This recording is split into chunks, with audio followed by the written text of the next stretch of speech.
Hello and welcome to Amethyst Star Crafting. My name is Jane Ormark and I'm a UK independent Stampin' Up demonstrator. And today we're going to do something with scraps, little bits and pieces that we have left over. You know, I enjoy doing things using up all the scraps and bits and pieces I've got. So today's card is that. I'm desperately waiting my order, which should be coming through the middle of next week sometime. And there's lots of new exciting products that I'm going to be showing. But in the meantime, I just wanted to, do some bits and pieces with some of the new sets that I've already got. And as you know, I've been using penned flowers and the hand penned petals an awful lot. And there's one little die in here which is really versatile with a lot of things, and it's this little one.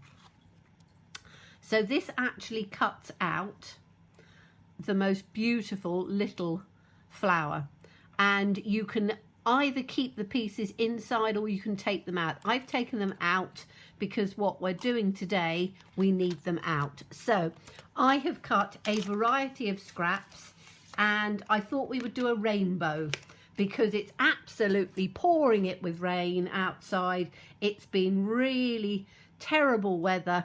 So I have just literally taken little scrappy pieces of cardstock that I've got, and I've just cut them out in a rainbow colour. So we've got, and don't ask me which papers they are because literally they are little bits and pieces of scrap. This one is Cherry Cobbler, that one's Bumblebee, that one's, I can't remember because I say they're little pieces of scrap. That I think's Night of Navy, Granny Apple Green, and some odd bits and pieces I've got. So it really doesn't matter what you're using. You can do it with pattern paper as well, but again, try and make colours that sort of match in. You need a piece of Whisper White cardstock, which is going to be your inside of your, the size of your card. And then you need a mat, and again, I've just taken a green that I've got, and I think it's probably Old Olive, or it might be Pear Pizzazz, but really it doesn't matter. 1/4 inch border, and that's all you need. So we are going to start off by looking at these and seeing how they're going to go. And I think I want to have 2 up at the top.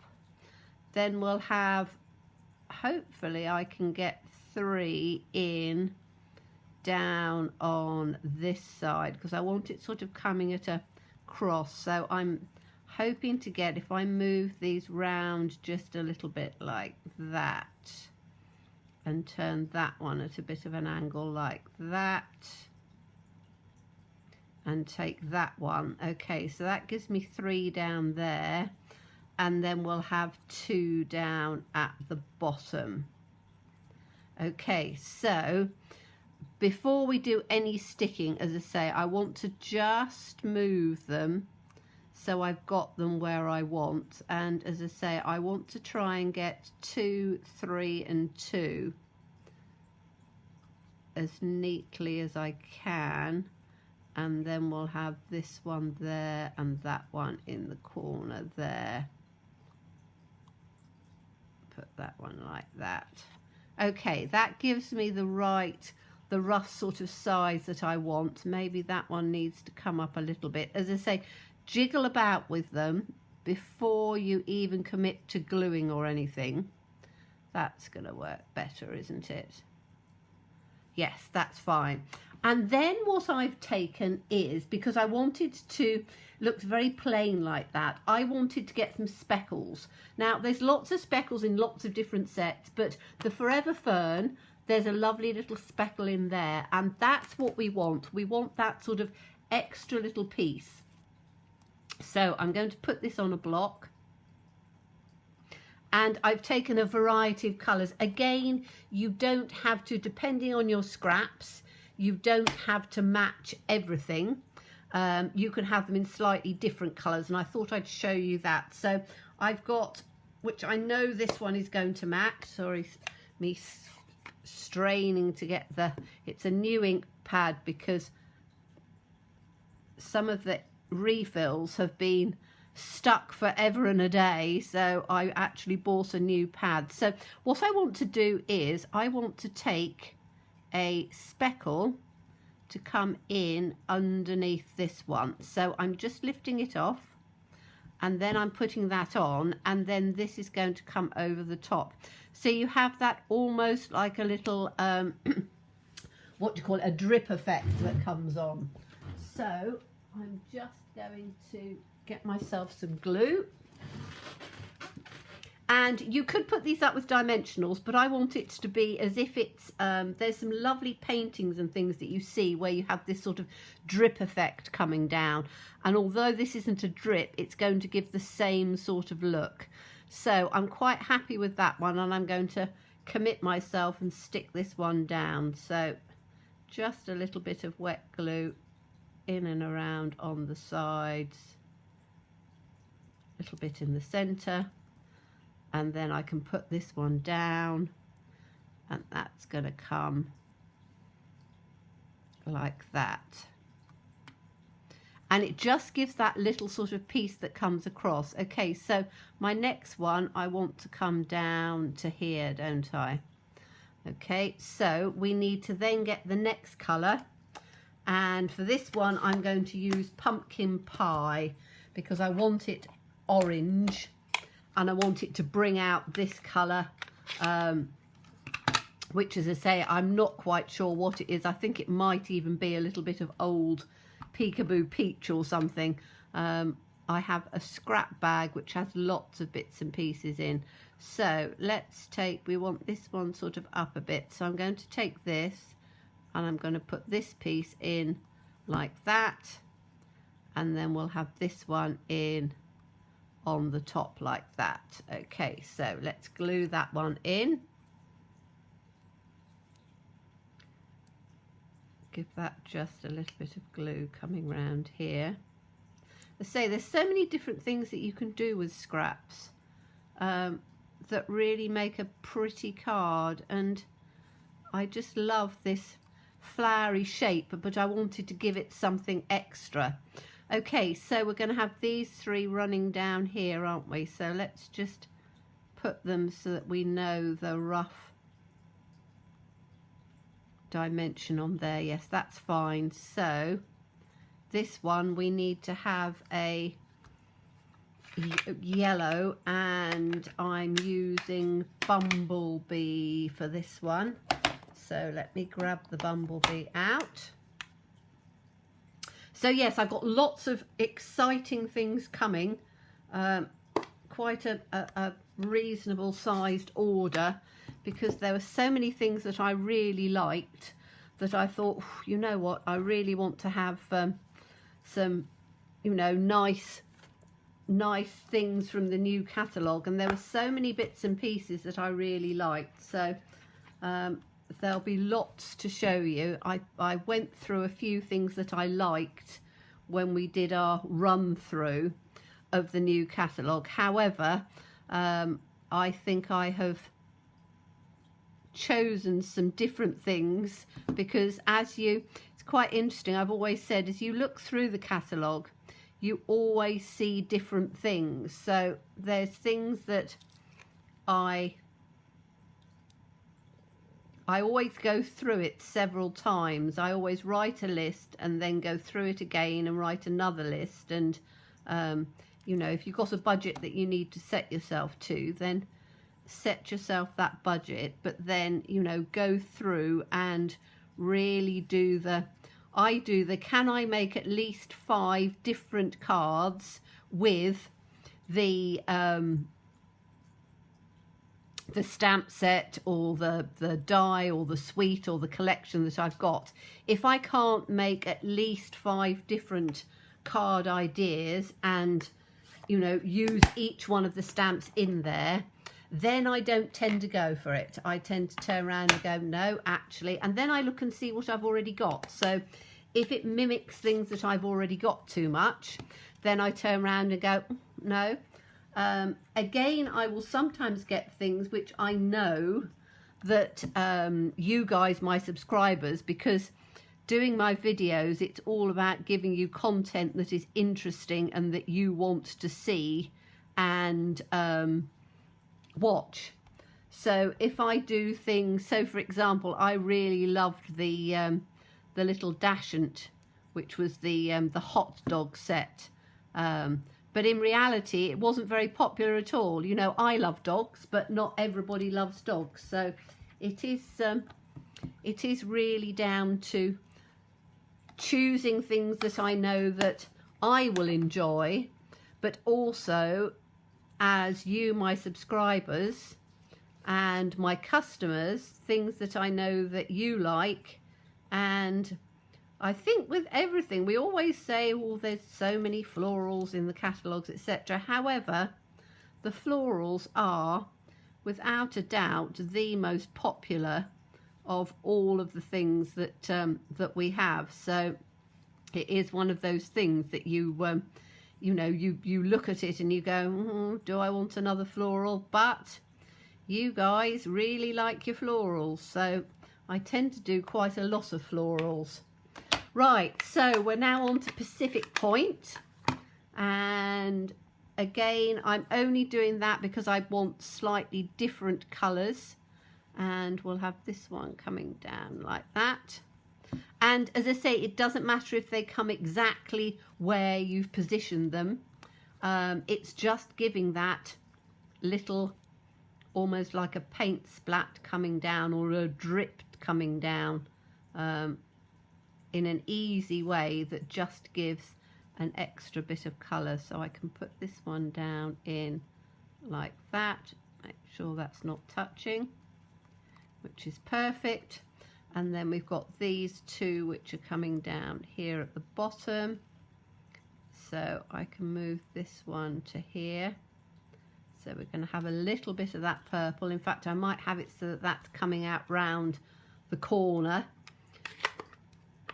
because it's almost as if the wind's blowing it. So I'm trying to do it in the direction that I want.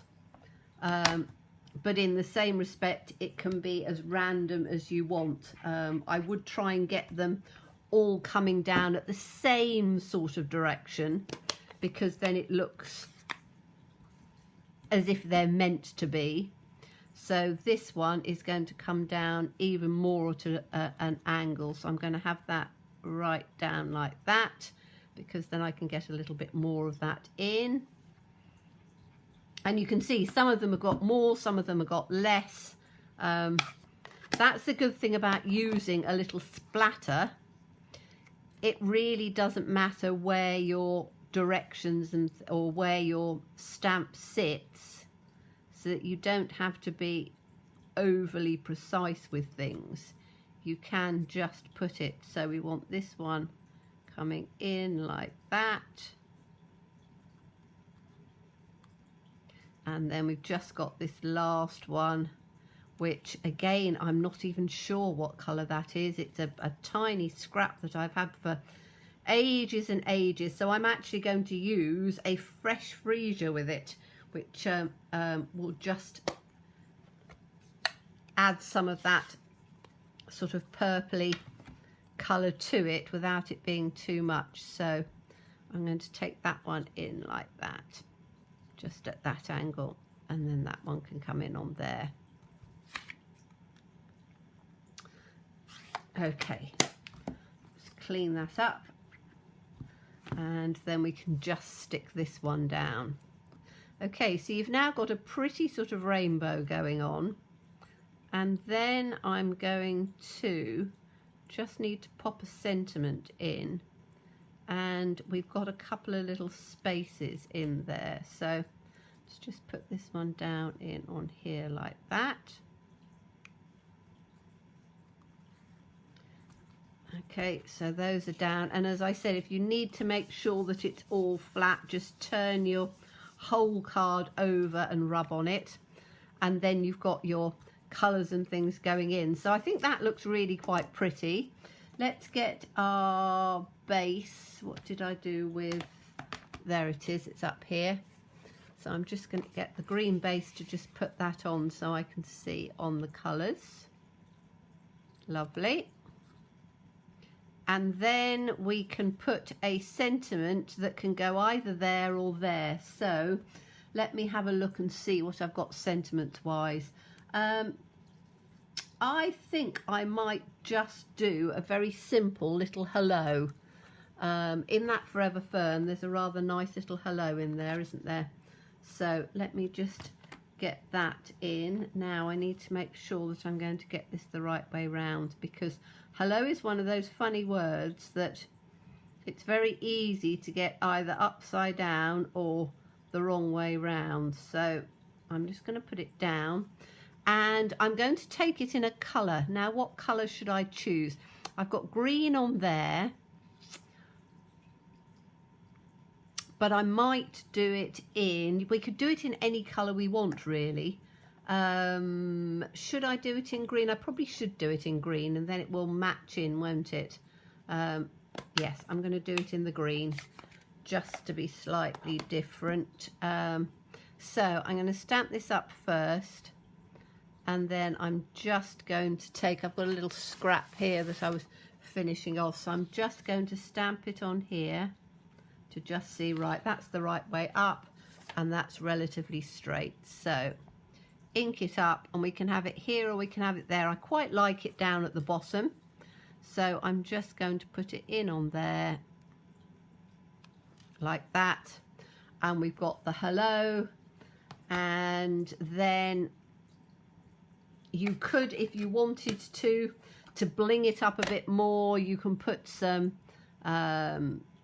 gems or some sparkles or whatever on the inside of each one of them. I think it actually stands alone quite nicely, and I'd probably just keep it as it is. But a very simple card, but again really rather pretty with the little splatters coming down and using up all those little bits of scrap. As I say, I'm trying to have a bit of a declutter, but I hate wasting things, and as I say, just tiny little pieces, you can cut some beautiful little flowers out. So that was from the let me get it out again. That was from the penned flower dies, and they are in with the hand penned petals, which, let me just find them in the catalogue for you so you know where you're looking. So let me just, the good thing is there's an index at the back, so I can quite easily look up hand penned petals, page 105, go to page 105, there we go. So that's the sweet hand penned, and then you've got the stamp set, which is the hand penned petals, and if you get that with the dies, you get a 10% discount, so you can have the dies and the stamp set together is £43. The dies on their own, if you just wanted the dies, which are, what page did I think that was on? 159. So let me just go into that one. 159. So the dies on their own are the penned flowers, and they're £28. So if you just wanted, you know, the florals and things like that from there, you could get a set of dies which have lots. I'm not going to count them all up now in there, but that's where you can find them. And as I say, they make a really pretty card just with lots of scraps. So as always, thank you so much for watching me. Please stay safe, please stay well, and please be kind. Bye bye.